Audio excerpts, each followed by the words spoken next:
ang gusto nyo pong isuggest ay yung MAIFIP, i-abolish, ilagay sa PhilHealth yung pondo, PhilHealth na ang kailangang sumagot sa mga pasyenteng hindi makakapagbayad sa ospital. Ganong kasimple, ayaw nyo na pong gawing komplikado, gaya po ng MAIFIP na meron tayo ngayon.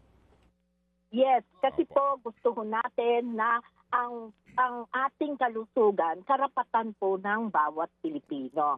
At under sa batas po ng batas po natin, under the Universal Healthcare, ang dapat po talagang nagbabayad, ang payor po para doon sa mga health expenditures po natin, ang primary po should be PhilHealth. So, kailangan tulungan natin ang PhilHealth na palakasin ang sarili niya para sa ganoon ay magawa po niya ang trabaho niya as the primary healthcare insurance ng ating bansa. Okay, sige po. So ma'am, yung pong binabanggit ni Dr. Dance, ano po, sa naging panayam sa kanya na pinag-iisipan ng inyong grupo na dumulog sa kataas-taas ang hukuman para questionin po na naman ito kasi nga nag-aanyong pork ito eh. 'Di ba?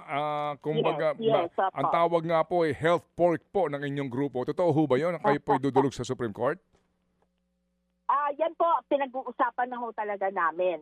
May mga kausap na ho kaming mga abogado at tingin din ho ng mga abogado may magiging unconstitutional na naman ang kalalabasan ho nito.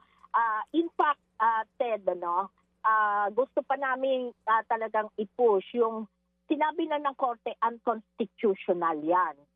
Alam naman na natin, alam na rin ng mga legislators natin na unconstitutional yung nangyari na inalis basta-basta ang pera sa PhilHealth at inilipat kung saan-saan na mga unprogrammed funds na pwedeng nagamit po doon sa mga flood control project na tayo po ay talagang naguluhan, It creates a lot of chaos. So, ang sa aming panawagan po namin sa mga legislators, wag na ho ninyong ibahin at wag na ho, kayo ho ang gumawa ng batas ng Universal Healthcare. Bakit ho kailangan kayo pa ang unang-unang magbabiolate ng batas na ginawa ho nila? Opo. Loud and clear po ma'am, loud and clear kasi nga doon po sa Universal Healthcare nga po na ating pong batas, pati nga yung pong automatic appropriations na dapat makuha ng PhilHealth mula po sa mga sin taxes, klarong-klaro po doon. Pero sila nga po ang una, siguro ma'am, ang tawag yata nila doon, common sense. Anyway, Ted, hindi lang yung sin tax ang hindi nila binigay. Sa batas po, meron ho dapat na premium na binabayaran para ho doon sa mga mahihirap, para doon sa mga senior citizens, saka mga persons with disability, hindi rin ho yan na ibigay magmula po noong 2023 hanggang yung ngayong kasalukuyan 2025. Ang pinaka-worst itong 2025, zero budget ang inilagay nila sa PhilHealth. Mga kapatid, brothers and sisters, saan ka pa? Dito na tayo sa totoo.